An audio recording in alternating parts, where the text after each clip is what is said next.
Good afternoon, everyone. Couple minutes past the 4 o'clock hour, a Wednesday edition of Middays with Q coming at you live inside the friendly confines of our good friends over at Triax 57, powered by Fresh Roasted Coffee. As always, I'm your host, Rich Quinones. 2 hours to play with. We'll take you up to 6 o'clock straight up on what has turned out to be a nasty type of day out. I mean, you want to talk about just dealing with horrible weather. That's exactly what we're dealing with right now. And to, compound my frustration with this nasty, crappy weather along the East Coast, to compound my frustration and my absolutely annoyance at the world of sports, what transpired last night? What transpired last night where maybe, perhaps, I got a little too cocky. Perhaps I got a little too arrogant when it came to my New York Knicks. Perhaps I was waxing poetic how all of a sudden this team was going to come back to life. And this team was going to show me something last night. And what happens? They fought, they scratched, they came back, they clawed their way back into it. And ultimately, it was a horrible late fourth quarter. The sequences were so bad last night by the Knicks. And I don't even know where to begin. I don't even know where to begin because I believe game one sealed their fate. I believe game one pretty much sealed their fate. And I don't care how we dress it up. I don't care how we, look at the players, the head coach, Thibodeau, which I will get into. We will get into that in a moment. But at the end of the day, this team has zero identity. They don't. They have absolutely no identity. You don't know what the hell's going on with their offense. And you're getting a lot of friggin' hero ball. And last night, it's exactly what we saw. I mean, once again, the Knicks are down big in the game. They're down by 15 plus. They come roaring back. They can never punch above their weight class and get over the hump. Ultimately losing 130 to 121. Game 4 of the Eastern Conference Finals. And now Indiana has a commanding 3-1 lead. They've got a commanding 3-1 lead. We saw Haliburton in game 1 when they were down 20 points, rip the heart out of the New York Knicks. We saw Siakam in game 2 go for 39. We saw the Knicks fight back down 20 in game 3. And then last night, they tried to, weather the early storm. Down 43-35, down going in the locker room, went back up to 11-12. They kept fighting, scratching, and clawing. And Josh Hart had a horrible game. I don't care about the box scores. I don't care about the numbers. He had a horrible, horrible game last night for the New York Knicks. But this team has no identity. That's the problem I have with the Knicks. They have no identity. You can't figure out what the hell's going on with this team offensively. And that is my biggest gripe on this Wednesday. That's my biggest aggravation with the Knicks. Because Karl Anthony Towns, as good as he can be at times, I'm already tired of Karl Anthony Towns. I am.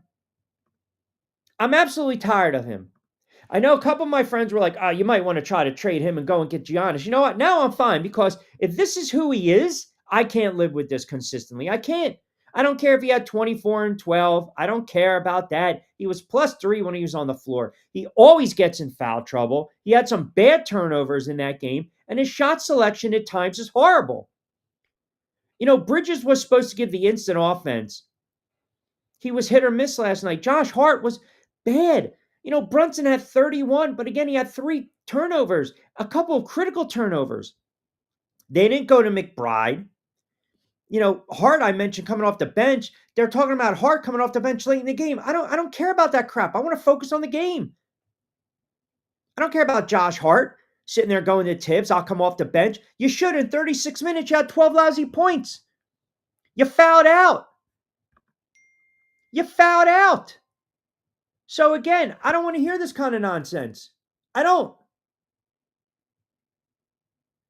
It's like enough is enough with this team. Enough is enough with this team. What is their offensive identity? Where does their offense run through? I mean, is it just basically give the ball to Brunson and everyone get out of their way? Is that what we're looking at? Because that's not how you run an NBA offense. Karl-Anthony Towns, you have no business shooting the threes like you do. You have no business. Get your ass on the low block. Get your ass on the low block, but he won't do it. He won't do it. I mean, it's frustrating. It is. It's frustrating to watch this offense. And I'm not going to sit here because I'm already aggravated because we talked about these losses late. We talked about these losses during the regular season. We talked about a lack of flow, a lack of energy. You know, guys playing both ends of the floor. And I didn't get it last night. I didn't. And if this is the best that they have to offer, and I'm not going to sit here and tell you that the Indiana Pacers are this, great team. I'm not going to tell you that. I'm not going to sit here and wax poetic about the Indiana Pacers. I'm not. But Haliburton can play. And his shot's ugly and he's annoying and he cries at every friggin' turn of the whistle, every time down on the floor. But the kid can play. Siakam can play. They're a very well coached team. There's a reason Carlisle won a championship with the Mavericks. All this guy does is win everywhere he goes. I can't say the same thing for Thibodeau.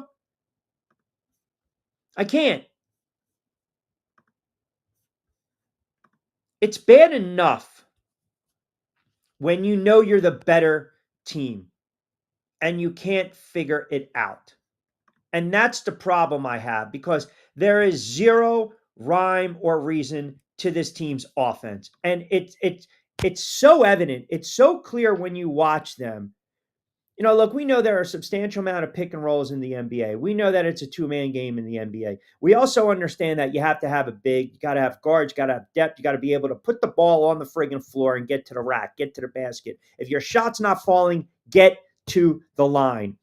And last night, you're supposed to have this star in Jalen Brunson. And again, just a quiet night.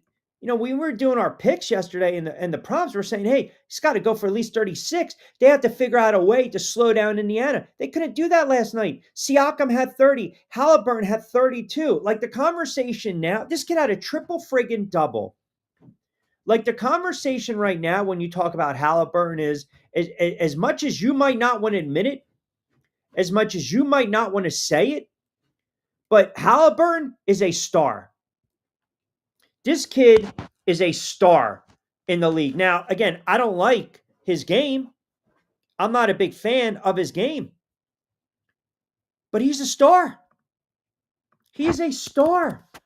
He showed you that. He's been showing you that during the postseason.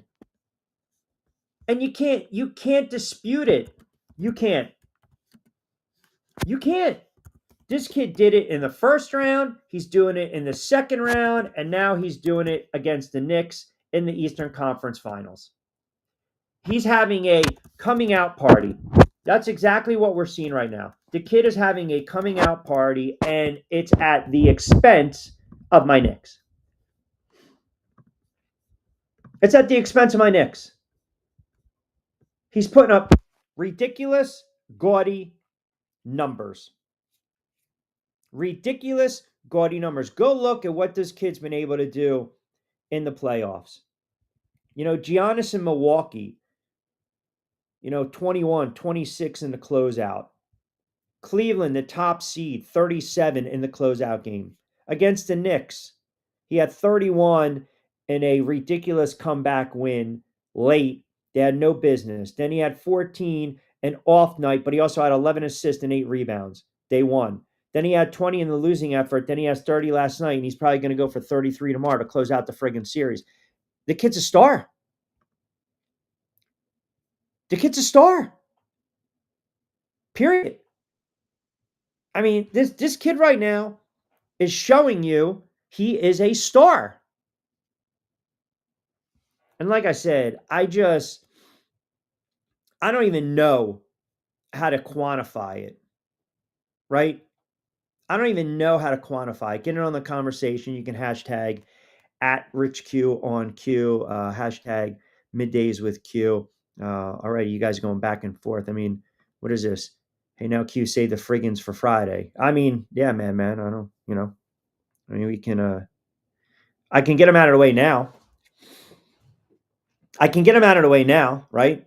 I mean, Joey B seems to always like when my skin cracks on the air. He always seems to kind of bask in the afterglow of me having a meltdown on the air. It's still funny too because it's Wednesday now. It's Wednesday, and the Bunker Boys haven't friggin' showed up, and I don't even know where the hell Vince is. I have no idea. Yeah. By the way, the Death Star mic, because you guys tried to friggin' kibosh it last week. That's the problem. I was told get rid of the Death Star mic because it's just bad juju. And then the Knicks win, the mic stays. It's not going anywhere. It's not. The Death Star mic, it's not going anywhere. I don't believe in any of that nonsense. What I did is I made the mistake of allowing you guys to comment late in the show when I was feeling pretty good about myself. I had a lot of confidence. I had good momentum. I felt very safe, secure, snuggly, like in a little blanket, like Kiki is during the night, especially on a rainy day, which she's doing right now. And then all of a sudden, all that goodwill, all that wonderful mojo, the energy, all of that was just taken away and destroyed by one commenter who I allowed to sneak in. That's exactly what I did. I allowed the rats to come in. And that's the problem. That's the problem. And no. No one's getting me. I'm not triggered. I'm not triggered at all. And I'm certainly not going off the rails. What happened is the momentum I had, the momentum we had, it was just down by the wayside. This kid Haliburton, I don't like his shot. I don't like his game. I don't like the fact that every time he turns around, he just whines, bitches, complains about a call. He can play. He can flat out play. I mean, I don't know. Is he a star right now? We were talking about the face of the NBA the other day. I mean, do we put this kid, do we rank him right up there? Is now all of a sudden, is he a star in the NBA? Because by definition, if you think about it, again, by definition, when we talk about the stars, the guys that are making an impact, that's all this kid's been able to do throughout the playoffs. And then you look at the Knicks that spent all this money making all these moves, and it's the same old lousy Knicks. And it never changes. It never, ever changes. And it's frustrating because the Indiana Pacers are not better, okay, than the New York Knicks. They're not. We'll have our fun with Vince when A-Rod is destroying the black and yellow. Yeah. Well, according to him, he is no longer, like I said, right? No longer. He's no longer a Steelers fan. Who's a Duval fan, right? A Jags fan. Joey chimes in, Q, hate to even ask, but WNBA. No, fire away, my friend. Here we go. With Kate and Clark out with injury for 2 weeks, how do you think the range go? I'm going to talk a little WNBA a little later on, but look at this. This is what happens when the weather's crappy out and just the gutters, the sewers open up. Look what happens. Look at this. Here we go. Vince chimes in. You absolutely crushed the momentum from my Knicks. And I hope you're happy with this nonsense. I really do. I really do. And I hope you're happy when Aaron Rodgers suits up for the friggin' Pittsburgh Steelers. Oh, no, I forgot. Trevor Lawrence is your new quarterback. Trevor Lawrence is your new quarterback. Bob in Summers Point chimes in. Q, I wanted to say Haliburton is a star, but this kid is definitely trending up. He is definitely sticking it to your Knicks. Ha, ha, ha. The kid played well. Like, when you watch the NBA, are you not supposed to have some semblance of an offense? Like, is it me? Why is today's NBA? It's like a pick and roll. It's a 1-on-5. It's all hero ball. That's all it is. It's all hero ball. It's like, here you go, dribble, drive, penetrate. Maybe there's a kick out time. I don't need Karl Anthony Towns to shoot 3-pointers. I don't. I watched that in my backyard with Embiid and the 76ers when he's healthy and he's on the floor. I don't need a big man shooting 3-pointers.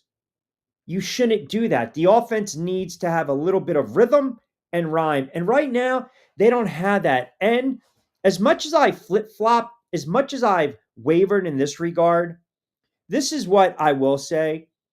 I thought if the Knicks got swept, then Thibodeau should be fired. And I'm not really sure, even if they lose this series, when they lose this series tomorrow night, because the series is over.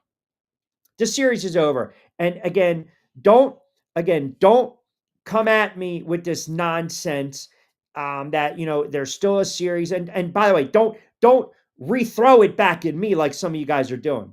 I'm not technically blaming anyone for the Knicks' loss, but I'm saying sometimes bad juju seeped into the Death Star mic, and that's not good. I'm just saying that. And I hold on a second. Like right now, Marcus chiming in, Matt chiming in on X, Sarge chiming in, Vince chiming back. I'll get to his comments. Did anywhere over the last several weeks did I say the Knicks were going to win the championship? No, I didn't. I just think you guys like to see me miserable and all wound up like this. That's what I think. It's exactly what I think. They're not a championship caliber team, but I think they're better than the Indiana Pacers. They're not a championship caliber team. I never thought the Knicks were going to win the championship, but you have an opportunity to at least get to the NBA Finals. Win the Eastern Conference Finals. And your best players are not playing great basketball. As great as Jalen Brunson is, he has a substantial amount of turnovers. And I know he can create his shots in different angles and move around, and he's going to give you the points. He also has some turnovers. Sometimes he doesn't get back on defense. He gets in early foul trouble. Karl Anthony Towns again, early foul trouble. The way they were calling the game last night, I was beside myself. I was texting my buddies like, I know the refereeing, the officiating has been piss poor. It's really been bad. But with all that being said, you have to. You got to figure out a way to combat that. And they were not able to do that at all. You have to figure out a way to kind of battle through that. And that's the problem that they couldn't do. Get in on the conversation on a Wednesday, bring something to the table. Vince, blaming me for your Knicks doing what they always do and lose is crazy. What did you expect? The championship? My God, I can't wait for football. I can't wait. I just can't wait for this nonsense to end. This is what I'm saying. I'm allowing this to go on. That's my problem. I'm allowing this abuse. This is what this is. This is abuse right now. Better than the Pacers are while losing. The Pacers are a much better team. The Knicks have been better top 2, but the Pacers 1-12 are just better. I mean, yeah. Siakam's a player. Siakam's a player. Listen, I'm not going to sit here and tell you that the Pacers, I just don't think I thought going in the Knicks matched up better. That's all. Because all I saw, their offense really isn't Haliburton, right? Where the Knicks offense is really Brunson. Siakam's giving them great production. Nesmith came back and had 16? I think he was plus 20 on the floor. I didn't think Haliburton was this great of a player. And I'm really starting to see, and oh, by the way, the Pacers bench was ridiculous last night. That was also the difference in the game. That Maturin, whoever that kid's name is, had 20, 22. McConnell had 6. Bradley had 3. Toppin had 5. Obi was making some big dunks. He had the big 3-point shot late, right? The dunk, a couple plays late to kind of ice the game. I just don't think they're as good as the Knicks, and I think this was a winnable series for the Knicks, and I think the series turned on game 1. I think it took all the momentum. It sucked all the life out of the Knicks in that building. I'm not going to suggest, like others, that the Knicks can't play well at home because there's celebrities. That's just stupid.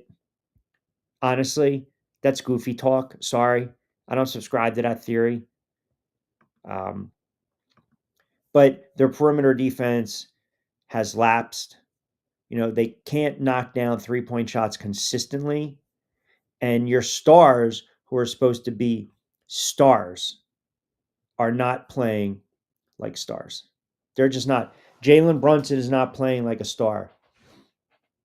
He's not. Karl Anthony Towns is not playing like a star. OG can play. Hart is a very good player at times, but he's also very, very inconsistent. And that's a problem. That is a major problem. And for some reason, these guys that I'm mentioning, the Brunsons, the Harts, the Karl Anthony Towns, they all seem to get into foul trouble so early in these games. Like, no matter what they do, they're in foul trouble. And then they got to sit, they got to rest, you got to give them a blow, you got to give them a breather. And, that's where you're at. That's where you're down again, right? Is there a blame to be placed on people who celebrated game 1 up 9 points, 100 minutes to go? Yeah, that's unacceptable. That's unacceptable. That's grounds for friendships ending. I'm just being honest. You have to let the game finish. All this premature celebration, it's unacceptable. You have to act like you've been there before. You can't start tap dancing on another team's grave thinking the friggin' game is over and it's not even remotely over. You can't. Game 1 lost the Knicks the series. Period. Everything else is smoke and mirrors. And that's the NBA, man. That's the NBA. You have bad losses like this. Some teams are not built mentally to recover. Yeah, they came back in game 3. Okay, great. But did anyone notice what I noticed last night? And it shows the difference of, yes, the Pacers at this moment, they are better than the Knicks. They are. Okay? But did you notice that every time the Knicks tried to make a little bit of a run, the Pacers would combat that. I'm throwing the jab, you counter with the right hook. That's what they did. And it was so annoying. Matt in Newcastle chimes in, Q, I'm a diehard Knicks fan. Get rid of Cat. I can't stand him. Look, if that's who he is, Matty, if that's who he is, then Knicks got a problem. They got a problem on their hands because you should not allow him. I don't care if he makes a 3 here and there. And last night he only shot two from beyond the arc. Fine. But 3 of 7 the other day. And again, don't give me he knocked down a couple and he scored.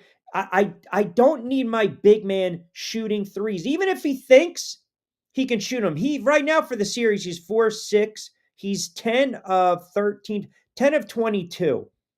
I don't need you to chuck it up from 2. From 3. I don't. I need you on the low block. And finish. Can you finish around the rim? Is that too much to ask? Do you have to be so damn soft? Banging knees. Oh, my goodness. What are you going to go in the locker room? You're going to come back out and Willis Reed, Game 7? NBA Finals? against the Lakers, 1970. I mean, come on, man, suck it up. I mean, he's soft. He is soft. And I know he's a Jersey guy, and I know he's a very good player. But again, you think after Minnesota decided we don't want him, here you go. You don't think there's this almost like this sigh of relief if you're Minnesota? Michael chimes in, sell the farm now for Giannis. I mean, let the series play out, but it's over, my friend. It's over. This series is done. And the Knicks, you talk about the problem in the NBA is not only do you need a 1-2 punch, you need a 1-2 punch in the NBA. You have to. Batman's got to have his Robin. It's just how it is, right?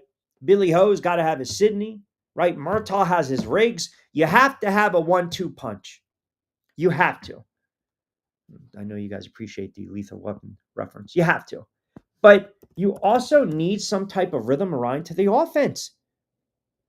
And it's pretty clear that, Brunson and they can't play together. And nobody wants to say it out loud. They can't play together. It's like an uncomfortable conversation. But when they're on the floor together, they can't play together. You're just forcing too much stuff. Look at game 3. Pacers raced out to a 20-point lead. They were already holding a 2-0 series. And the Knicks were able to dig themselves out of a hole. How did they do that? Brunson was on the bench and Cat took over. He scored 4 points in the first 3 quarters, and then he had 20 in the fourth. While Brunson's sitting there sulking with his 3 or 4 fouls.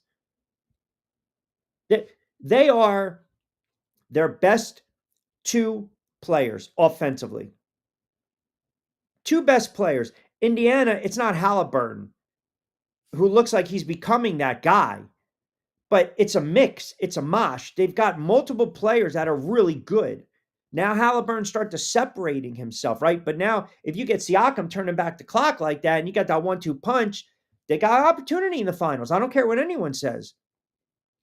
But at this moment, Towns and Brunson, you're talking about guys, scores mentality. Jalen Brunson is not a true point guard. Jalen Brunson is not turning around and bringing the ball up the floor and trying to create all the time like a true point guard, right? Like a true point guard. I'm not even going to read your friggin' NFL comments on the Giants because I don't want to hear that nonsense today. The Knicks friggin' lost. Russell Wilson's taking first team reps. I know the Giants are going to suck this year. Don't comment about Daniel Jones. And you know who you are. Don't. Because now all of a sudden Death Star Mike's starting to heat up. Starting to get a little smoky. But here's my point. When you have a starting lineup like this and they're on the floor, explain to me how they're minus 20, minus 41 overall for the playoffs. It does not sit well. You can have 2 great players and it just doesn't mix. It doesn't mix. But I do believe you need a 1-2 punch that understand each other. And right now, Towns and Brunson can't play together. They can't. I don't know if going forward, I mean, they were minus 11 on the floor together with against the Boston Celtics. They have no offense. They have none. None. Why do the Knicks always close the gap with Brunson on the bench? I don't know. I can't answer that question. I cannot answer that question for you guys. I can't. Because when he's on the floor, you know he's got to touch the ball at every junction, every turn, every possession. Every possession. And I think maybe the players play a little more loose. There's not as much pressure they feel to get him the ball. I mean, you can't deny his scoring ability. You can't deny that when Brunson's on the floor, he's keeping defenses honest. And you can't deny when Brunson's on the floor, he'll demand that double team, but he's got to make the right play, the smart play, the basketball play. He's got to. OKC looks to close it out tonight. I'll get your thoughts on that. It might be one of my picks. Russell Wilson. Yeah, we're going to get in some NFL today, by the way. Yep. Yeah. Imagine having Russell Wilson as your friggin' starting quarterback right now. I mean, it does not end. Would the Knicks have been better off with last year's team and another year of experience? That might be the most sound thing the Madman has said in a long time. In a long time. It's a very good question. I think last year you had an edge. There was a toughness, right? You had DiVincenzo, you had Hartstein, you had guys that understood their roles. And I think defensively, I think they were a better team. They had that dog mentality. I don't see it this year. I don't. I don't see that want late in games. I don't see that lockdown defense. They Reggie Miller, who I can't stand, brought up an excellent point. Like Indiana and Boston, every time they were leading, they felt that they can just chuck up threes. That's what they thought. They thought they can just chuck up threes. And they were going to just, anytime the Knicks were getting ready to make a run, um, they just figured, okay, we're fine. It was bad basketball. It was stupid basketball. It was sloppy basketball. It was. It was sloppy basketball because you're letting a team get back in the contest. And that's not what you want to do. You just don't want to do that. But the Knicks couldn't capitalize. And even though they were hanging around, There were 2, 3, the alligator blood. They were 2, 3 possessions away from maybe taking a lead. Their shot selection was horrible. Some of the shots by Hart, some of the shots by Brunson late. You just can't have it even before Hart fouled out. I mean, you have to understand, like anything else, you know, your place, your spot. And they weren't able to do that last night. And it's one of the reasons why they're a loss away from seeing their season end. And as much as I want to get into the, who goes, who stays, I am not at all enamored with the structure of this team. I'm not. I'm really not. To Vince's point, because I want to bring up his comment, play the game, who stays, who goes in New York. I don't know if I want to make a run at Giannis. Like, I need this series to end, and then I'm curious to see what the Knicks might do in free agency. I'm curious to see what they're going to do in the draft. Um, you know, Brunson's not going anywhere. I mean, it, you go out and you go out and you make a move, right? You make a move for Karl Anthony Towns. So when the Knicks trade Randall, who I don't think is the best offensive player, but Julius Randle gave him an honest lunch pail type of effort. DiVincenzo had an edge to him. So they trade those two to Minnesota. And again, the move was seen and lauded as a way for the Knicks to finally get a dominating big man because they felt to compete in the Eastern Conference, we need a big. We need a legit center. Here's a guy, New Jersey guy, grew up Knicks fan, in his prime, can put up some numbers. This is who he is. Maybe we'll miss a little time here and there. I mean, look, he's banged up already. I don't even know if he's going to be good to go for game 5. I don't. But again, I saw too few of the save the season type of performances. And the issue that's killing this team is also Jalen Brunson and his turnovers. I mean, for as great as a player and scorer that Brunson is, you should not be turning the basketball over like that at the most critical times. Most critical times. And that's what he's doing. And you're not going to win games like that. You're not. You have to be more judicious with the basketball. You have to be smart with the basketball. You can't be careless with the rock. And sometimes he's not even paying attention, not head up. He wants to go right in traffic, draw the contact, and hoping he gets the foul. And that's what's frustrating. And I understand he's a great player. He's a great scorer. And at times he gets in foul trouble. Now all of a sudden you got to go deep into the bench. And you're using guys that have seldomly played and they don't know what the hell to do. They're not, that's a bad spot to be in there. Bad spot. Hartstein is just a productive big man that does what is asked. Why would you want to keep him? Why wouldn't you? I wanted to keep him. I thought he was great last year in the playoffs, especially that Sixer series. He was rebounding all over the place. Absolutely all over the place. He's a good player. He's a solid player. DiVincenzo, a solid player, but they had to give up some assets. They weren't going to give up Brunson, with the contract, Hart with his contract, Bridges with his contract. Here's another thing. Where the hell is McBride last night? That kid's supposed to give you some offense. Nowhere to be found last night. Nowhere to be found last night.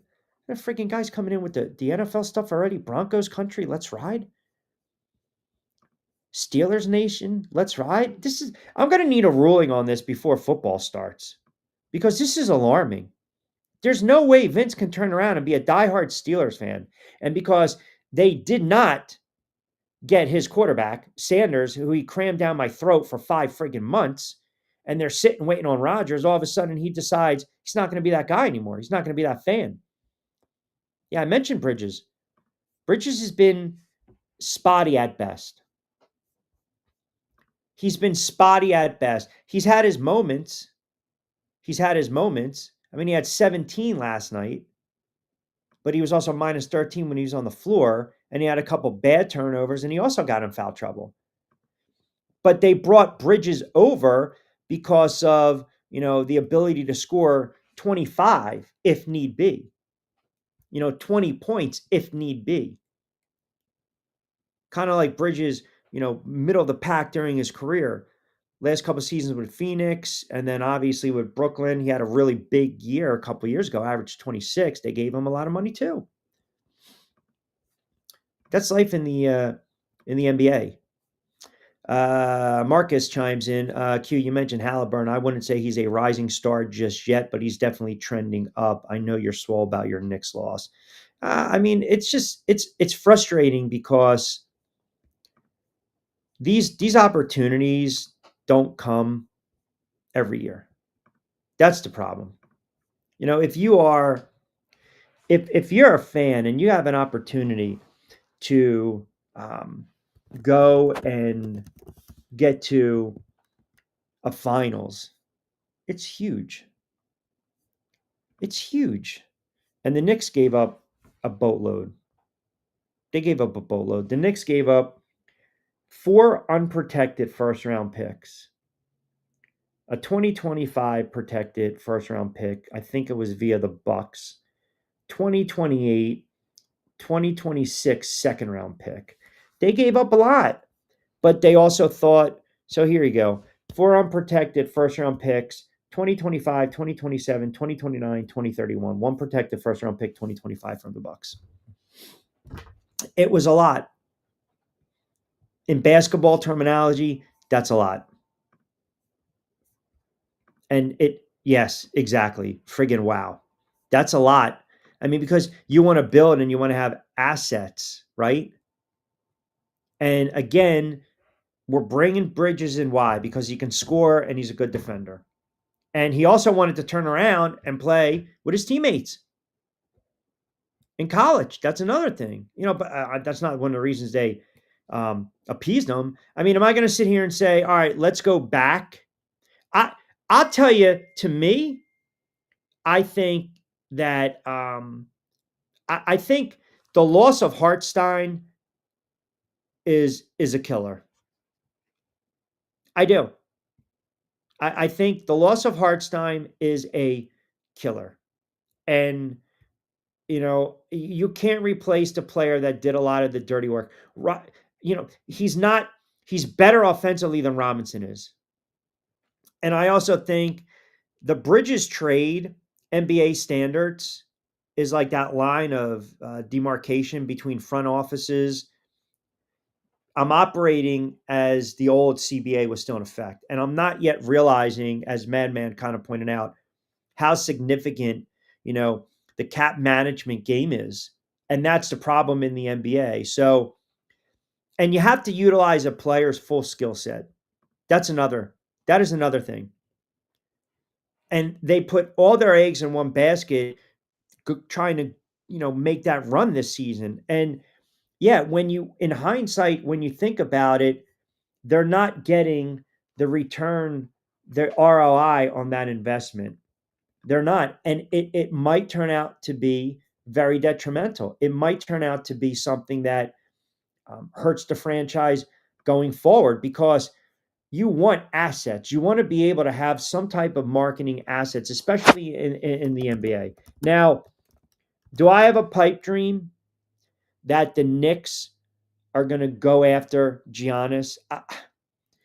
I don't know.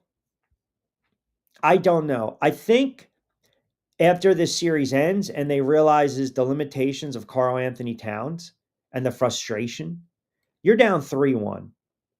You're down 3-1. And there was this idea, this notion that Jalen Brunson and Towns were going to lead the Knicks to a championship. And it's just not working out. It's not. Now, here's the thing, though. Think about this. Cleveland kind of showed they were a little bit of a fraud. Boston is going to wait for Tatum to recover. He might miss all of next season. Orlando is coming up a little bit. Indiana, we're seeing Indiana. Detroit, nice story. The Sixers, who the hell knows what the friggin' Sixers are going to do with the third pick? They might trade it. Who the hell knows if Embiid's ever going to be healthy? Point is, the Eastern Conference is still going to be weak. It's still going to be weak. So by virtue of that,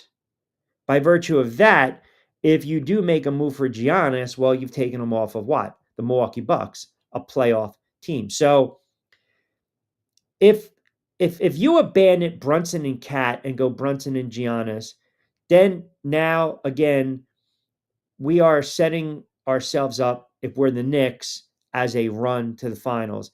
The Tatum injury and that contract and that max deal and his age and that type of injury, that's going to hammer the Boston Celtics. Just chalk them off. The Boston Celtics are not even going to be a 500 team. They're not even going to be a 500 team. And to Madman's point and Michael's point, because I know he asked about Giannis, what would it potentially take? If you acquire Giannis, you're going to trade Bridges.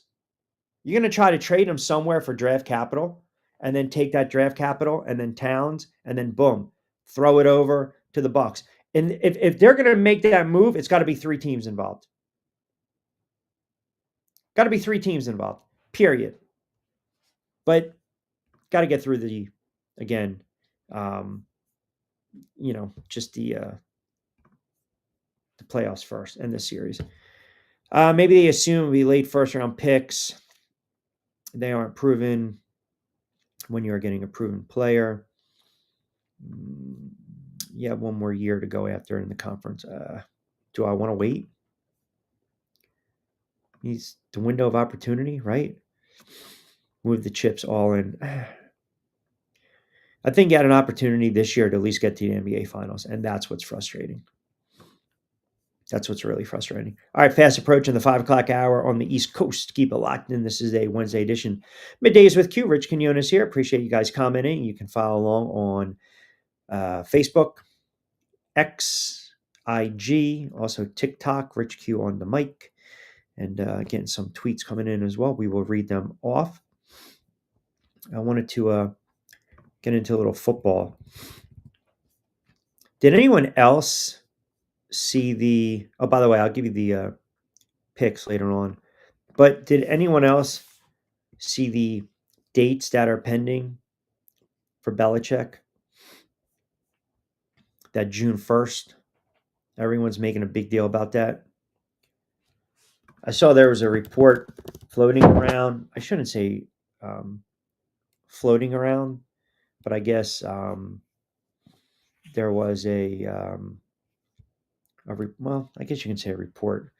Have you guys been following the whole Bill Belichick, Jordan Hudson investigation? Like apparently that's the new thing right now. That's the new thing right now. I think, we talked about it 3 weeks ago, the age difference. I already gave you my thoughts on it. But what's funny now is Pablo Torre, who was on ESPN for a long time, does stuff with Levitard. He's got his own show right now. Apparently, he just, you know, he won't let sleeping dogs lie here, right? So, now he's kind of like the foremost expert on Belichick's relationship with Hudson. And he's breaking all these stories left and right and, banned from UNC, the campus, this, that, the other thing. And they've kind of fired back at him. And it's interesting because now you got PFT's Mike Florio, Mr. Original Rip and Friggin' Read. He's another one of them who just, loves to, stir the shit up, stir the pot up. But I guess Pablo Torre is basically saying that if UNC refutes what he's reporting and they call into question like the etiquettes involved and the sources and this, that, he would sue. Right. And like, I guess what's to me the most fascinating thing about this story is this. I've said this. I said it several weeks ago after it came out about, the report Hudson, wanted to squeeze her way in the commercial. Belichick's family and friends are worried because of the age difference. He's not thinking clearly. She's using him however they met. I said it at the time, and I'll say it again. And I said it with Lloyd Vance a couple weeks ago, and I said it on these airwaves as well. My thought, I believe the best course of action for UNC was to basically just cut ties with Belichick. Just cut ties with Bill Belichick. Because what they're trying to get or what they're trying to accomplish is going to come with a substantial amount of BS and nonsense and baggage. Meaning, you wanted to sell your soul and you wanted to create a little buzz for North Carolina football. Belichick is very adamant on getting back to the NFL. Belichick does things his way. Everything is calculated. Everything, it runs through the hoodie, period. So now he's dating a young girl. We kind of wink, wink, whether they met on a plane, met on a website. It doesn't matter at this point. Like, stop the digging already between these two. Where you should dig is how this might affect Belichick's ability to coach, to be engaged on the sidelines with young men, how he's going to represent the university. Everything else, it's all coffee house crap. It's all smoke and mirrors. That's all it is. That's all it is. So like this digging, this obsession, I get it, man. But sometimes let sleeping dogs lie. Let sleeping dogs lie. The date is June 1st. That's the date. That's the date. Because when it comes to the buyout clause, the most important date is June 1st. That payment is necessary for Belichick to exit the deal, which starts at $10 million and $1 million. So June 1st comes and Bill Belichick says, yeah, not doing it. Not doing it. It's just not happening. Now all of a sudden that deal drops from 10 million and 1 million. I'm just cutting you a check for 1 million. I'm telling you this right now. And I said it at the time, and I got hammered for saying it at the time, and nobody wanted to actually, again, kind of back me on this, right? And that's okay. That's okay. I had Costco on from On 3, who's in tune with college football, does a great job. I said I thought it was all a scam and a sham, and there's a reason that Belichick took so long to sign that contract. And everyone came out, all Tar Heel Nation on X and on Facebook and all this other crap on the YouTube channel, commenting, I don't know what the hell I'm talking about. No, this is legit. This is protocol. This is how it happens. That is such a crock of shit. It's unbelievable. That is such a crock. It's unbelievable. Because if he really wanted to get that deal done, he would have done it in a timely fashion because he's wavering. Bill Belichick, he's a genius. He's a genius. He's the master at this. He's the genius hoodie and the master at doing this stuff. It's having the strings and the whole world The football world, they're a bunch of puppets. That's all that is. They're a bunch of puppets. All Bill Belichick wanted to know is that he still wanted. That's all it was. He still wanted to know that he was still wanted. Hell, I'm not going to get back to the NFL right now, so now I got to try to get back to college. And that's why I thought this whole thing was a scam. Was a scam. It was not real. This was UNC thinking, oh man, this guy's going to coach. We're going to have an opportunity to have arguably the greatest head coach of all time on our sideline. Sign me up. Sign me up for all of this. I'll do it. I'll do it. But ultimately, it's a sham. It's a sham. It is a sham. That's all it is. That's all it is. I don't believe, to Michael's question, I don't believe at all he is going to coach one game. And if he does, I would be shocked. He's not in it for the long haul. He's not. He's not. And who knows, maybe everything's conjured up. Maybe he met her on a plane. Maybe he met her on a website just to be relevant. Just to stay relevant. You know, it's almost like this train wreck. We're so curious to see. Human nature. We want to know what the hell's going on. Anytime you see a car accident, even if it's a friggin' fender bender, what do? We slow down. We absolutely slow down because we want to know what the hell's going on.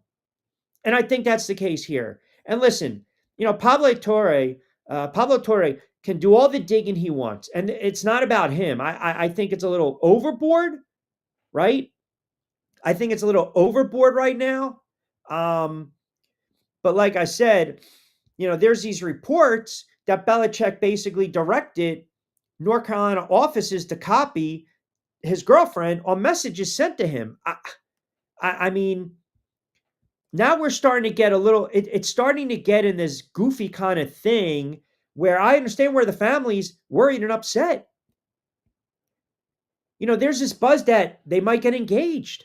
They might get married. In no perfect world is this acceptable behavior. It's not.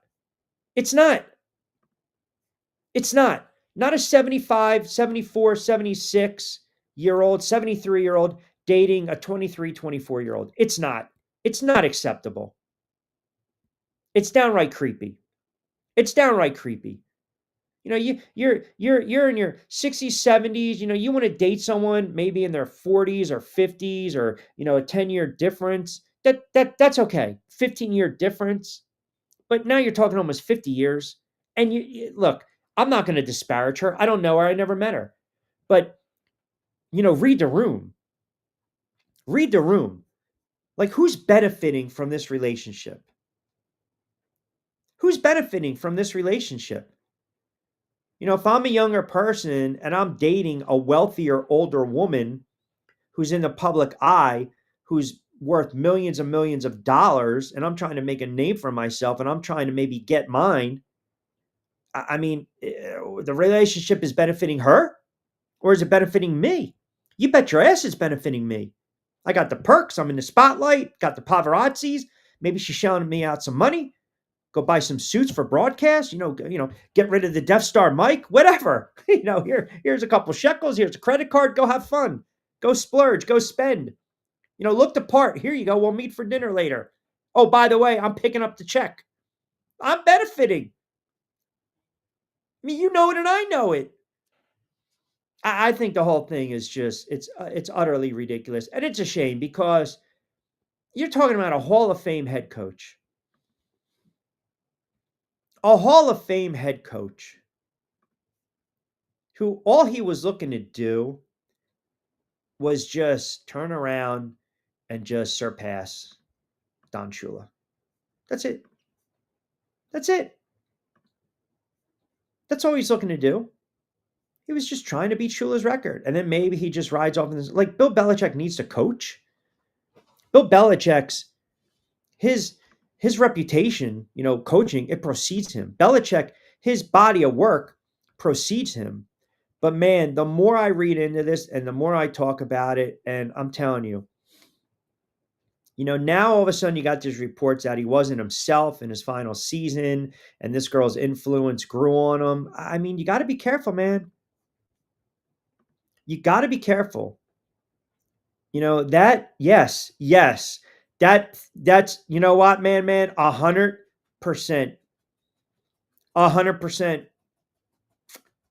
I mean, there's really, that's comment of the day. That's comment of the day. Women weaken legs. That's exactly what happens. Talking about a 23, 24-year-old dating a 70-something-year-old. Forget about a midlife crisis. We're well past that. We're well past that. There's these reports that came out that his last season in Boston, he didn't have the same level of intensity and attention to detail. After 24 seasons as head coach, winning multiple Super Bowls, AFC East crowns, AFC championships, right? In game of life, women are the rake. Yes. Those comments were spoken brilliantly by one Edward Norton, aka Worm, in the very underrated movie Rounders. I mean, I knew she would have been good at cards. She knew how to throw away a winning hand. I don't know where we go with this. I don't believe he coaches one game for UNC. And I think University of North Carolina is going to have a substantial amount of egg on their face. I really do.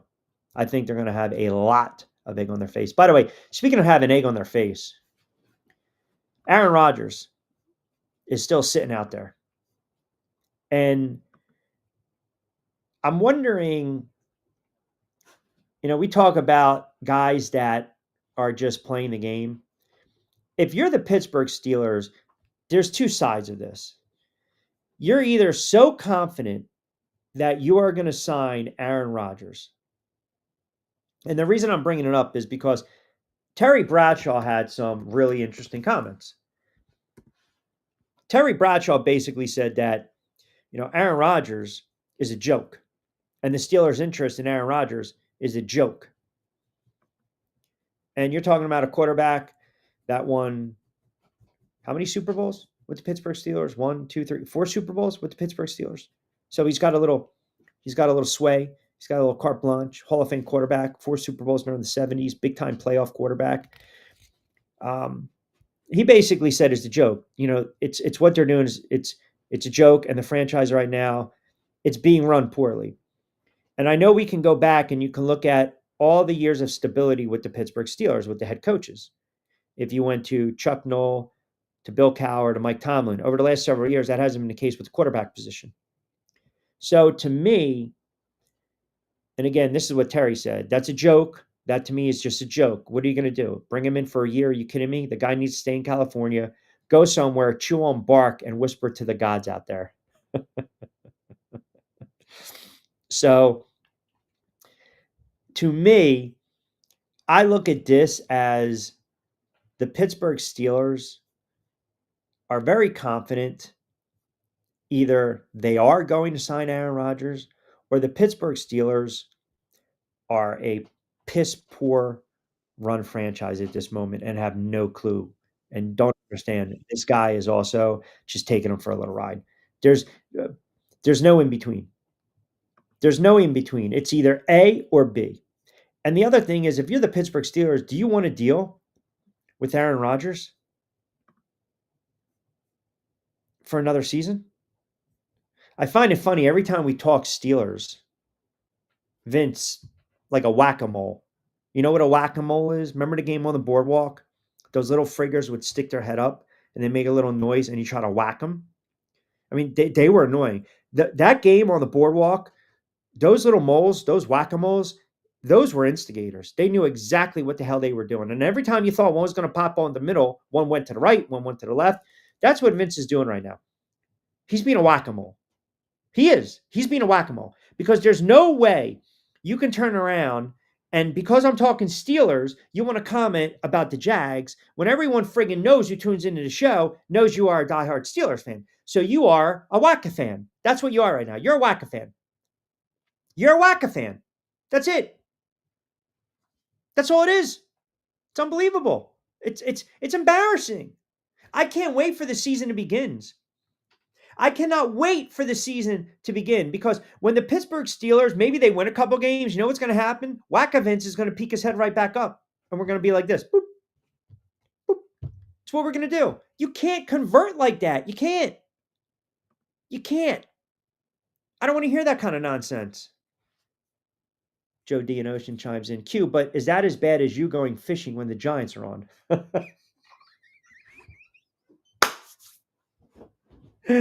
Oh man, that's a good one, Joe. I mean, that's questionable behavior by yours truly as well. But I know they stink, right? I know they stink, so that's a different thing. What do we got here? First Lady in Delaware chiming in. Q, great to hear you back on the air. Love the energy and passion. The opinions are always there. As for Belichick, you are right. It's beyond creepy. It's not even unnecessary. It's just absolutely make me sick to my stomach thinking what this man is doing with that young lady. Yeah, but again, you know, I'm not. I don't like it. I don't like it at all. I don't. I don't. I don't like it. I think it's not right. I think there's a lot of problems. But again, that's a Waka fan. That's low. Vince will come to us. He's not going to do it. He's not. We can have an intervention. Like you can't if you have one team, man, or you're following certain teams and you're passionate about these teams, just because they don't draft a player that you wanted. I mean, I don't want to hear this land of the free. No, you know what? In this house, Vince, okay? In this house on the island of Q, no, no, no. We take a vote, man. No, we take a vote. This is not land of the free, baby. What you're doing is outrageous. It's outrageous. It's unacceptable. Quite frankly, it's very disheartening. Very disheartening. That means you used to be a Steelers fan, you can under no circumstances ever go back and highlight Super Bowl wins. In fact, you can't even watch the old NFL films. Anything that you need to burn anything that's black and gold. That's number one. Hats, scarves, socks, shirts, pants, sweats, sweatshirts, gone. Anything Steelers related, gone. I also would like you to submit a photo of you in a Duval cap just for proof. I need proof of life. I need proof of life. That's what I need. Anything else is not only uncivilized, but it's unacceptable. So no, absolutely not. That's a disgrace. That's beyond disheartening. Jacksonville. Oh my God, I can't even think. Just to even think about that for a moment, it like bothers me. I feel like I need to help you, right? Q, don't take your Nick anger out on Vince. At least the Yankees will coast to the World Series again. I'm not taking my anger out. And by the way, man, don't you friggin' start with me either because I know you're a little shot. I know what you're trying to do. You sit back there and you stir and you stir and you stir and you sit back and then you watch everything in front of you implode and then you just take solace in knowing that the Death Star mic might get broken at some point during the Major League Baseball season. That's what I'm saying. See, this is the kind of stuff that aggravates me, and I allow it to happen on the show. The Yankees, yes, they will make another run into the postseason. Yes, the Yankees will probably get to the ALCS, but the Yankees are probably going to lose in the World Series again because that's what the Yankees do. We know what happened last year. We know when the series was lost. By the way, I do like the Yankees tonight. They are part of my Q-Fecta, which I will bring up in a couple moments. My picks. Last night, not so good. Not so good. Had the Knicks. I think I was a little too cocky with the Knicks last night. We had the Sun. And we had the Lynx, and I don't think they covered either. They only won by 5, which is not good. Jeff in Virginia chiming in. Q, ACC fan right here. I tend to agree with you. I think we're going to wait for June 1st. I'm not going to sit there and say it was a sham or a scam, but I always question why Belichick wanted to go back to college. I think it's because, again, Belichick wanted to be relevant. As crazy as it sounds. Belichick wanted people to know, or the football world to know, that he can still coach and he's still around. That's what I honestly believe. And how if Belichick decides June 1st, which is a couple days away, if the Hoodie decides this isn't for him, how do we look at this? Like, as football fans, and we talk about legacies, is this kind of a, he flirted, and that's pretty much it. He flirted with this notion, and that's pretty much it. Or is it, wow, man, this really hurts his legacy. This is really, really, really bad. This is embarrassing. Like, wow, he spurred. Now, I'm not going to sit there and say, wow, he spurned UNC, and that's a horrible look. But have we not seen this before? Right? I mean, Bill Belichick might be the only NFL head coach in history to have 2 stints with the team and never coached a game. Never coached a game. Remember what Parcells did? Belichick was an assistant under Parcells with the Giants and New England. And then he was named the Jets interim head coach while the Jets and New England were still trying to figure out, compensation to release the big tuna from his contract with the Patriots, and then allow Parcells to coach the Jets. So I think it was like a week or two later, New England and New York reached an agreement. All right, Bill, you can go coach the Jets, and Belichick becomes the team's assistant head coach and defensive coordinator. So Belichick steps down after 99. They go to the AFC Championship. They should have beat the Denver Broncos in the AFC Championship. Steps down to 99, and he basically already said, okay, I want Belichick to succeed me. Belichick was the Jets head coach for 1 day. He was introduced as the head coach to the media the day after he was hired. And then he turned around and he gave him the resignation. And this is, think about this. This is like Pat Riley sending a fax to the Knicks, which is also lowbrow. Belichick doesn't even take the podium. If you remember that 30 for 30. He basically scribbled down on a napkin that read, I resign as head coach of the NYJ. I mean, what? Are you kidding me? And then after all this, he was introduced as a Patriots head coach. And that was right after they fired Pete Carroll. Oh, my God. And Paul Tagliabue actually made the Patriots give the Jets, I think, a first-round draft pick for the rights to hire Belichick. How about that? Are you kidding me? Wow. Rumor has it, little C there, 2-2 on the hard 4 at MSG before the game. Let's not get cocky now. Let's not get cocky. That was on the other day. What did you say? It was like 1963 and the Yankees sucked and I didn't care. It's the years of not being serious about the position, honestly. I took pride in knowing my team was serious about winning. Once they showed me they aren't serious about winning, I root for fun. Oh, wow. Not being serious. So when did that happen?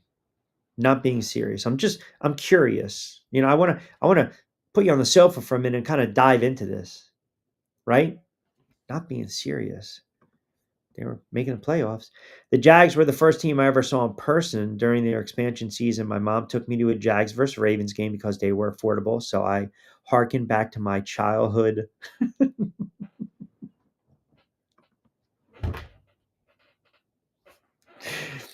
Uh, struck a nerve with Vince. All right, Vince, that's fine. We'll give you half a pass. I mean, you got to come on the show with that kind of nonsense. That was a little harsh. I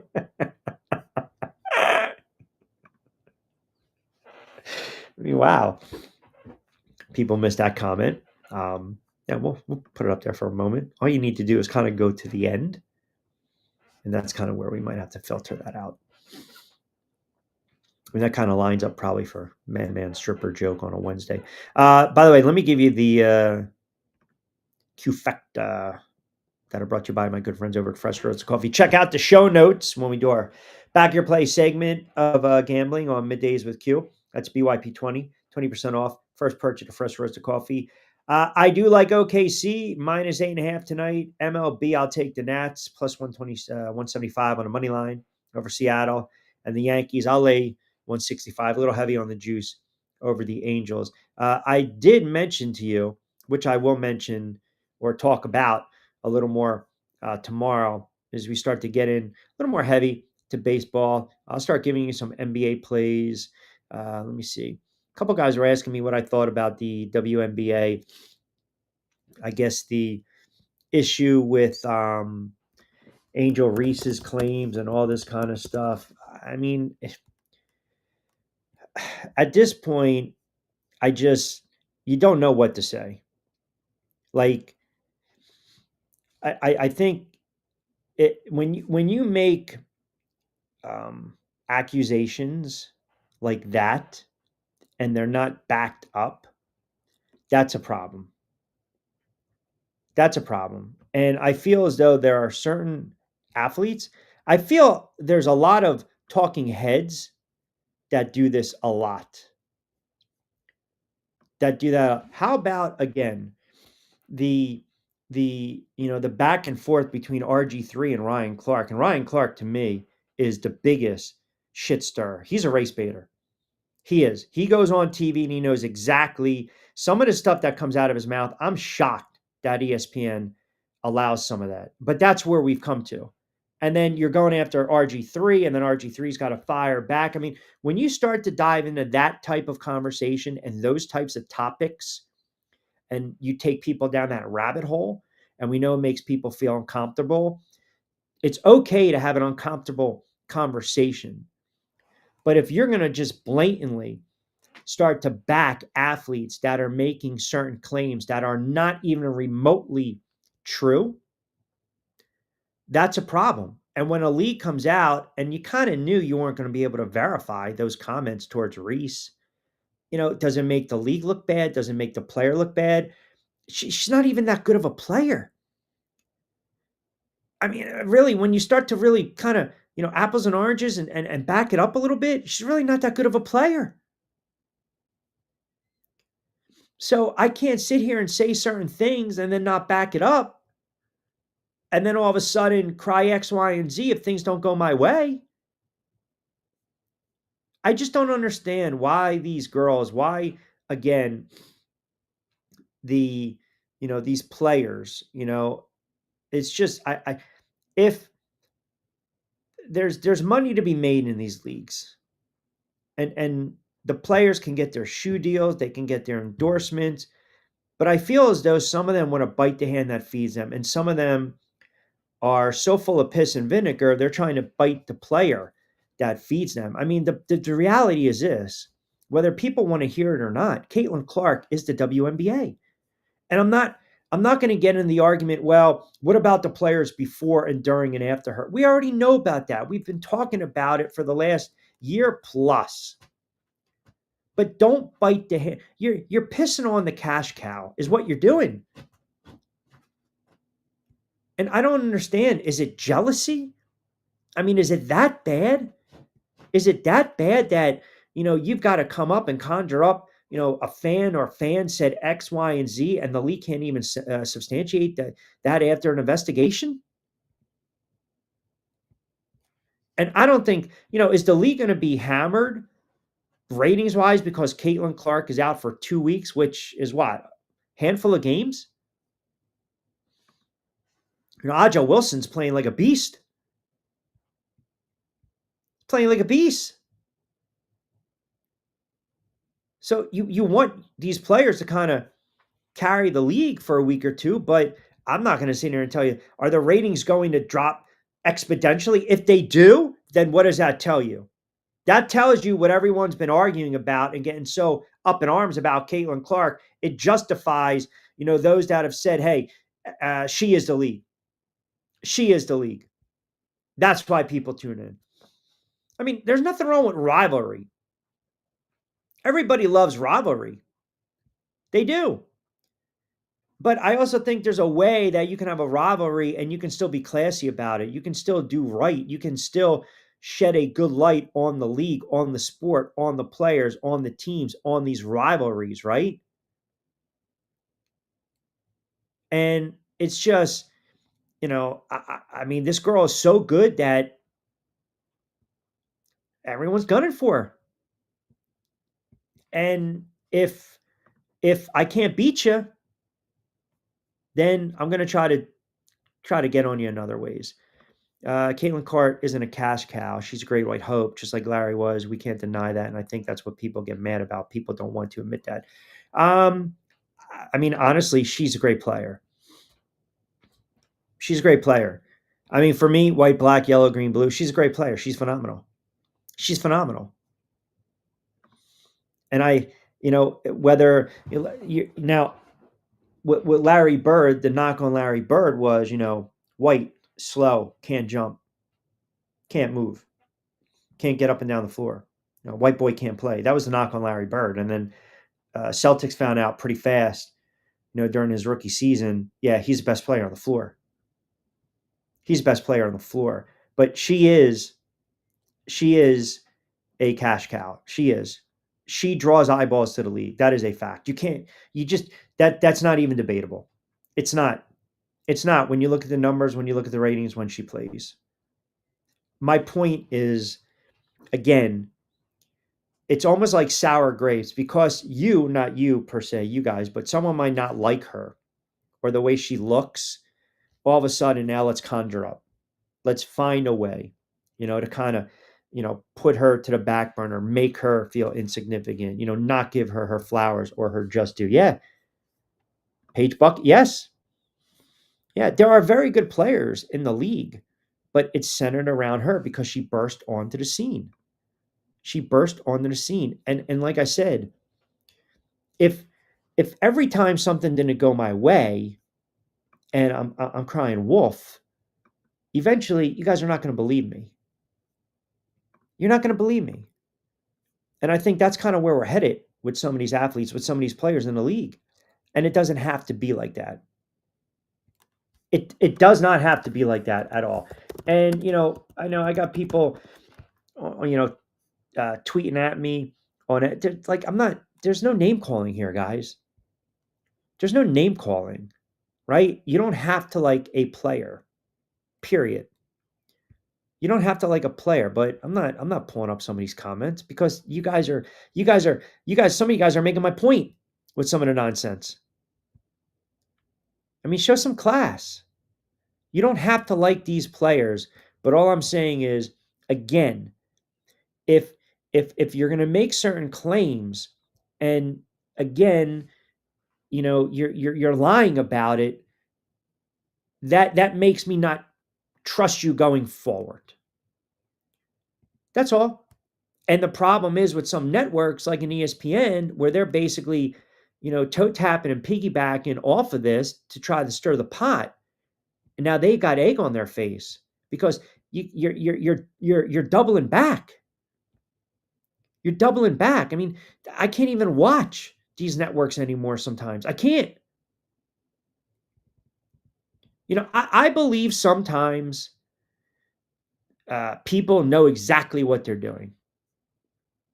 I believe sometimes they know exactly what they're doing. I'm not dancing. How am I dancing? But you keep saying the hope of white America in basketball. Since the 80s, the knock has been too black, thugs, etc. We just need to be honest. Rate shit still matters. Yeah, it matters in this regard. It matters in this.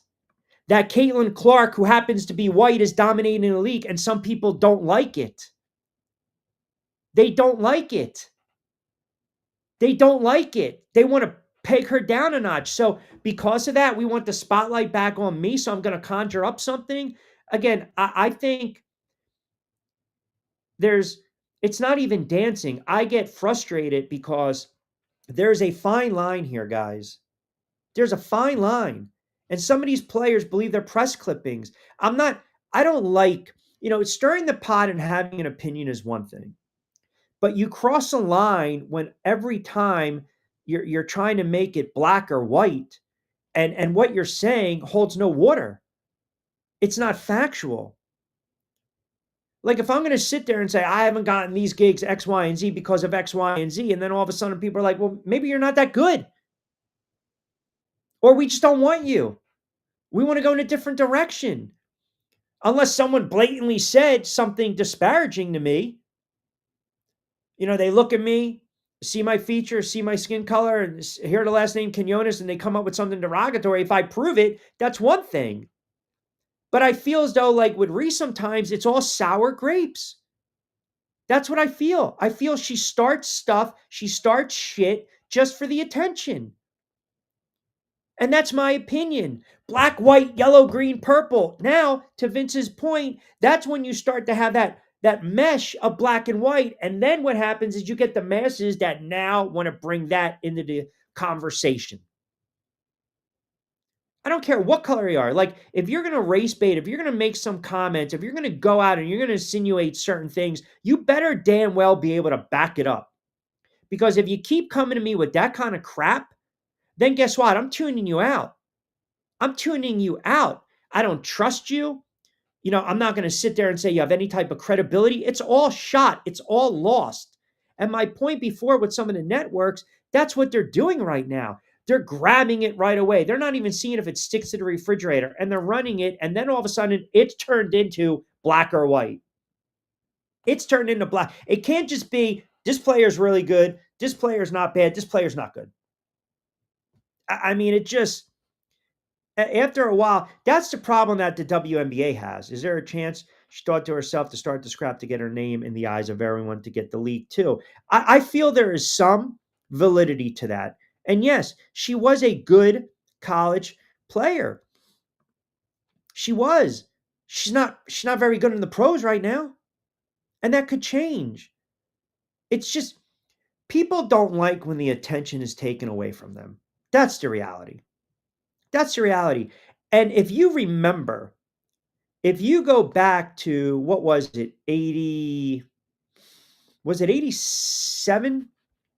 Was it 87 when Isaiah Thomas, or I guess it was Rodman made those comments, right?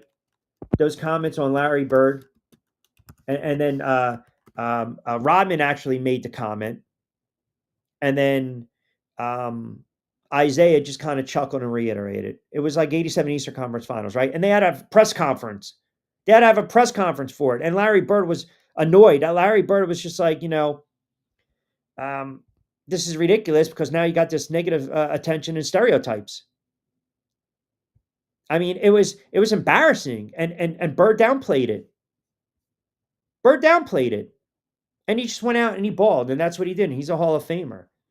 He wasn't looking at it in that regard. And the problem is, we might not be, but when these networks grab it, they are. And then again, when you sit there, it's just, you had that ESPN, you had one of those, one of the girls, and I forget her name, one of the talents, basically came out and just jumped on it right away, jumped away, and she had egg on her face.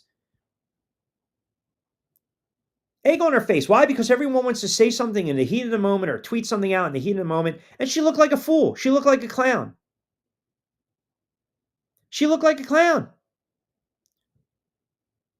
And again, it's just about shining the right light on these players and the league. Right away we hear something, there's going to be an investigation, and we want to rush to judgment. We want to rush to judgment, be a talking head, go on whatever, X, Y, and Z, Fox, ESPN, NFL Network, whatever the hell it is, XM, and come on and have a comment before we actually know what the hell we're talking about or what the hell is going on. Because everyone wants to be first. They want to be first. And like I said, if you're a basketball fan, you just appreciate the game. Again, you appreciate the game or their games, regardless. I mean, the crap between Ryan Clark and again, RG3 is embarrassing. It's embarrassing. Record consecutive double-doubles. You're saying she isn't that good. She's a scorer. She's big. That rebounds defense. You're kind of being the stereotype. Sorry, but true. I'm not. Wait, because I'm not sitting here saying she's an all-star. I watched enough. I'm not overly impressed with her, and stats can be deceiving. And I would say that for any player. I actually said it before when I was talking about the Knicks. So that kind of kiboshes your argument. It kiboshes your argument. I've watched her play. You're going to tell me she's on the level of some of these other players? She's on the level of a Caitlin Clark? She's not. She's not. I mean, for you to even think it, then I'm going to question your basketball knowledge. She's not. Point is this. Here's my point. You can't just come out and say whatever the hell you feel like and there not be any type of repercussions. And where there's smoke, there's fire. This is a pattern. And that's when the player becomes very unlikable. And that's when the other crap is brought into the equation. So like a player like Angel Reese, she's got to grow up. She's got to grow up and realize, again, you keep doing this and people they're not going to take you serious anymore. They're not. And I just thought it was it was a BS waste of time, of resources. I mean, I watched her the other day against Phoenix. She was under the basket. She missed, I think, 5 or 6 in a row. But again, I would tell you, again, I don't care if the player's white, black, yellow, green, blue. If I'm not impressed by them, I'm not impressed by them. And I liked her. I liked her in college. I liked the feistiness she had, but then I started to see a lot of, the patterns that I don't like sometimes in athletes. And I think the league has a problem right now. I think there's a problem with this league. They are trying to appease so many people, and they're not taking care of the dirty laundry in-house. And that is a major problem. Because you want the ratings, you want to make it equal and fair and competitive. You want these girls to make money. You want these girls to get endorsement deals. And rightfully so. They deserve it.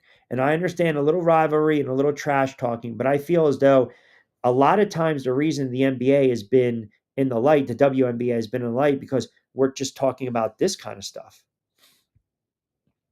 And it's unfortunate. Now we'll see over the next couple weeks, ratings-wise, what transpires. And if there is a precipitous dip and drop off when Caitlin Clark's not on the floor, I mean, again, the numbers spoke to they spoke to the masses last year. But it just goes back to, if you're going to say something, if you're going to bring, that up, race in the equation. It's like you get fired from a job. You have a job and you get fired from a job. And you believe you were fired without cause. Your buddy's going to sit there and tell you, you know what? Sue, right? They discriminated against you. You know how hard it is to prove that? You know how hard it is? I don't care if you're mopping the floor, laying brick, teacher, a cop, a fireman. You know how hard it is to prove that? Not only the court of public opinion, but the court of law. So when things don't go your way, you just can't conjure up stuff. You can't. You can't. And again, I think you guys are just you want to compare apples and oranges, because I'm sitting here saying that one's not better than the other, or one's better than the other. You have an opinion, I have an opinion. I where I'll stand on my opinion is that when you talk about the ratings, I can tell you right now, why are they watching these games? Like, who's the person they really are watching? And I think, that's not even it's not even a fair argument, right? It's not even a fair argument. Marcus chimes in, Q, I totally understand what you're saying, and you're right. You just can't race bait. You can't throw that out there. But the fact remains, I think Reese gets a bad rap. She's got a little edge. She's got a chip on her shoulder. And I think all of a sudden people think that equates to being a punk. Well, I've never said that. I would never say that, Marcus, but I appreciate the comment. Nonetheless, listen, you're allowed to have a chip on your shoulder. 100%. It's like sometimes we don't want the spotlight, but yet we do or say things that invite the spotlight to us. Hence, like Belichick. Like Belichick on a totally lesser scale. It's so methodical and it's so precise. He knows exactly what he's doing. We don't have to like it. Some can defend it. Some can push back like me. But ultimately, I believe people, for the most part, they know exactly what they're doing. Like, the words are so measured that they know. They're trying to they want to get away with certain things. They want to see if they can push the envelope. They want to, that line of what is it? Demarcation. They want to take it to the line and see if they can get past it without anyone noticing. And then when you're called out on it, that's when all of a sudden, you want to conjure up something. You want to make something up. You want to have a BS story about something, or you want to play the victim. And I'm just not talking about a Reese here. I mean, we've seen that in everyday life. We've worked with people like that. We have family members like that. We know people like that. We're friends with people like that. Like, eventually, you got to call them. You got to call them out. That's all I'm saying. You got to call them out. And I think the WNBA can be a really successful league, even more so. But they need to just kind of figure out, how do we clean up some of this nonsense? How do we clean up some of this nonsense? Because I'm not really hearing it too much with these other leagues. I feel as there's a lot of drama with the WNBA, and it's unfortunate because I think there's some substantial talent in the league. And I told you, I like watching these games. I do. But you also, again, you have to be fair. You have to be fair. I mean, when did this transpire, right? Think about it. Clark fouled who? Angel Reese. Chicago's playing Indiana. And I'll just leave it at that. All right, let me give you the trifecta. And again, use caution with these picks. Game 5, OKC tonight, laying 8.5. I like them. Money line. Nationals plus 175 over Seattle. Yankees minus 165 over the Angels. I'm okay with a little more heavier on the juice. Got to start wrapping things up. Tomorrow we'll be back in the saddle in Tri-X 57, Tuesdays and Thursdays. Looks like we will be anywhere from 3 to 4 to about 5-ish. So get in on the conversation as always. I also want to remind you, we're going to start going through the NFL season. Lloyd Vance will join us next week. I want to start to get into these offseason moves, OTAs, win totals. We always love to talk about win totals. I feel as though it's what is it right now? It is almost June. So we have to start diving in to these win totals in the NFL because, as we mentioned, you and I both know, or we all know, there are some teams that are going to take some steps back, and I think some teams are certainly going to surprise. So we'll dive into the win totals. We'll see if there's any movement with the Steelers and Aaron Rodgers. I want to get in a little more baseball too. I know the baseball season, I feel maybe you guys really start picking it up in July, right? But we're 50 something odd games through the baseball season. There's some really good storylines, a lot of teams struggling. By the way, Pirates, all the way up big time already over the Diamondbacks. I think it's bottom of the six, 8-0. Marlins and Padres are tied up at six, top of the six. The Phillies were postponed tonight due to weather. They were supposed to play the Braves. Looks like a makeup on May 29th, so no need to go over their lineups. Tigers already beat the Giants 4-3. Brewers win again 6-5 over the Red Sox in 10. Twins were shut out. Rays actually not playing bad early on this season. Athletics lose to Houston 5-3. And I think the Mets lost to Chicago. Yeah, the Mets 9-4. Let me just check the box score for a second. Soto, Juan Soto was 0 for 4. He's batting 224 for the Mets right now. Wow. He's batting 224. I mean, you want to talk about tightening up. He's got 8 home runs. He's struck out 42 times already. Man, he is pressing. He is absolutely pressing big time right now. That'll be a topic of a conversation that we will certainly get into. All right, as I mentioned, don't forget our good friends over at Fresh Roasted Coffee, BYP20, 20% off your first purchase of Fresh Roasted Coffee. The show notes below. Also, our good friends over at TriX57. Played Against Sports, 2 locations, Deptford and Mount Laurel. You guys can check them out. They will give you best bang for their buck. It is a Wednesday. We typically like to get the joke out of the way. 2 nuns and a stripper. I mean, Madman, your guess is as good as me. Fireways, we get some good juju to close things out on this Wednesday edition of Middays with Q. By the way, your comments were fantastic. I'm not even. And Madman, we will just leave that up on the YouTube channel. Good stuff with the comments and the banner. I always appreciate it. We rolled on very fast, hour plus today. You guys are sensational. Give me a follow on X, on IG at RichQonQ, TikTok, RichQ on the mic. Follow along on Facebook. Also like, comment, share on TriX57's Facebook page. Tomorrow, back in the saddle. Friday, full 2 hours. A lot of stuff to get into. Baseball, NBA. We will get into more of the Belichick situation. I'll give you some of my plays as well. We will dive heavily into a lot more of the NFL. A lot of storylines I want to get into the NFL.